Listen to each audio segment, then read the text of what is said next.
여러분 안녕하십니까. 트래블 데일리 뉴스를 시작하겠습니다. 7월에 여행사 인 아웃바운드 관련한 실적이 나왔네요. 한국여행업협회 회원사 기준입니다. 전년 대비로 한번 살펴볼게요. 인바운드는 32.9%, 아웃바운드는 5.5% 증가했습니다. 아웃바운드가 증가한 원인은요, 아무래도 7월에는 여름 성수기가 있죠. 그래서 이 실적 때문에 오래간만에 반등을 이룬 것으로 예측이 됩니다. 7월 인바운드 실적은요, 24만 4,200여 명입니다. 전년 동월 대비 32.9%. 그 다음에 전월 대비는 2.6% 증가입니다. 상품별로 살펴보면 일반 패키지가 19만 2,800여 명으로 78%로 가장 많이 차지했고요. 인센티브가 4.4% 정도. 그래서 일반 패키지가 가장 많은 비중을 차지하고 있네요. 단품 상품은 숙박이 7.7%, 뭐 교통이 5%, 환승이 2% 이렇게 좀 조각조각 나눠져 있습니다. 패키지 상품의 유치 지역별로 살펴보면요. 일본인들이 가장 많이 왔네요. 36% 정도. 중국이 21%. 중국 단체 관광객이 안 들어왔다는 것은 아직까지도 사드 영향이 아직까지 남아 있다는 얘기가 되겠죠. 대만이 그 다음 이어지고요. 베트남, 홍콩 이런 순으로 이어지고 있습니다. 외국인들이 우리나라 올 때 방문 목적은 무엇이냐? 일반 패키지 상품 유형으로 봤을 때는 자연 풍경이라고 합니다. 반 이상 55% 정도 되고요. 문화와 역사, 뭐 안보 관광 이런 순위 이렇게 순으로 나타나고 있고, 의료 관광이 굉장히 작네요. 90명 정도밖에 안 됩니다. 한때는 우리나라에서 의료 관광 굉장히 그 개발 촉진시킨다고 했는데 또 흐지부지 되는 건 아닌지 모르겠습니다. 7월 이 아웃바운드 실적 한번 살펴보겠습니다. 여행사 통한 카타 회원사 기준 여행사 통한 실적입니다. 7월 아웃바운드 실적은 162만여 명입니다. 전년 동월 대비 5.5% 증가, 전월 대비 8.7% 증가입니다.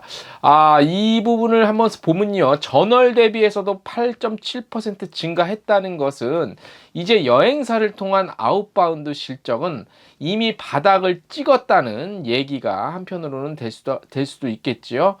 패키지 상품은 그냥 일반 패키지가 37% 정도 되고요. 그 다음에 인센티브, 뭐 교육여행 그렇게 되고요. 단품 상품이 96만 여명입니다. 그래서 59%로 여전히 단품의 어떤 단품 상품이 기존의 일반 패키지 상품을 자리를 뺏어왔죠. 이제는 어느 정도 이 양측의 밸런스가 고정화돼서 당분간은 갈 것으로 이제 보입니다. 7월 국제선 티켓 판매 실적 볼게요. 155만 2,700여 명입니다. 전월 동월 대비 5.3% 감소했고, 전월 대비 9.1% 감소했습니다. 그러니까 일반 패키지로 넘어갔으니까 티켓 판매 따로 티켓만 사는 거는 역시 좀 빠지는 게 이게 맞는 수순인 것 같습니다. 국제선 티켓 판매 실적 항공권 155만 1,110여 명이 있고요. 선박이 1,599명. 대부분이 항공이란 얘기죠. 목적지별로 한번 보겠습니다. 목적지별로는 중국이 많네요. 27만 8천여 명, 17.9%. 그 다음에 일본. 일본이 아무래도 줄다 보니까 중국 지역으로. 아무래도 항공사들도 중국 취향을 많이 늘리다 보니까 이런 결과가 나온 것 같습니다. 그 다음에 일본 25만여 명, 유럽이 18만여 명, 베트남, 태국, 미주, 필리핀, 대양주, 중동, 인도, 아프리카 이런 순으로 나타나고 있습니다. 정리해보면요. 아직은 판단하기는 좀 이르지만 이미 저점, 그러니까 아웃바운드 같은 경우 여행사 통한 아웃바운드가 이미 저점은 찍고 이제 조금씩 반등을 이루면서, 물론 7월 실적이니까 봐야 됩니다만 반등을 이루면서 소폭의 반등이 이제 그 어느 정도 이 추세로 어느 정도 가지 않겠느냐, 이렇게 한번 예상이 됩니다. 다음 소식입니다. 호텔 패스가 2020년 라스베이거스에서 열리는 세계 그 전자박람회죠. 최대 가전제품 박람회죠. CES. 요 행사가 있을 때는 인근 호텔이 호텔의 숙소를 잡기가 굉장히 어려운 걸로 정평이 나 있죠. 그런데 호텔 패스에서 2020년 내년 1월에 열립니다. 라스베이거스에서 CES 호텔 블록 확보를 완료를 했다는 얘기입니다. 세계 최대 가전제품 박람회 숙박난 해결에 도움이 될 것 같습니다. 2019년 155개국 4,400여 개 업체가 참가를 했습니다. 관람객만 해도 18만 명이 넘습니다. 굉장히 속된 말로 바글바글한 그런 행사죠. 그래서 항공권과 숙박 예약이 굉장히 항상 어려웠습니다. 그래서 호텔 패스에서는 이번 박람회 기간 가장 많이 판매된 호텔로 서커스가 1위, 그 다음에 룩소, 만달레베이, 플라밍고 호텔 등으로 판매가 된 걸로 이미 나왔고요. 여행사에서 인기가 많았던 코스모폴리탄, MGM, 벨라지오, 베네시안과는 다르게 CES 기간 박람회장에서 가까운 호텔과 해당 기간 요금이 낮았던 호텔이 판매가 높았던 것으로 분석을 했습니다.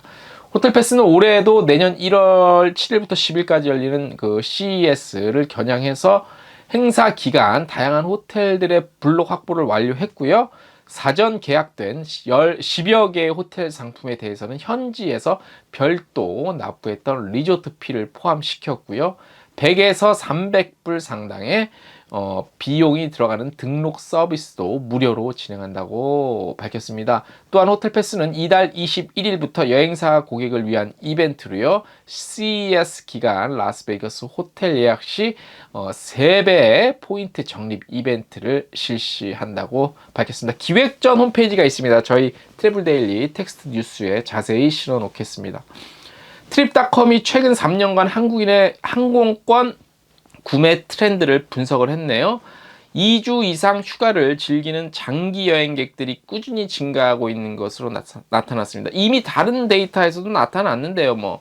예를 들면 발리에서 한 달 살기, 어디서 한 달 살기 이런 것들이 트렌드, 아직까지 트렌드로 자리 잡았다기는 조금 이르지만 그렇게 즐기는 예전과는 확연하게 다른 추세로 가고 있는 건 확실한 것 같습니다.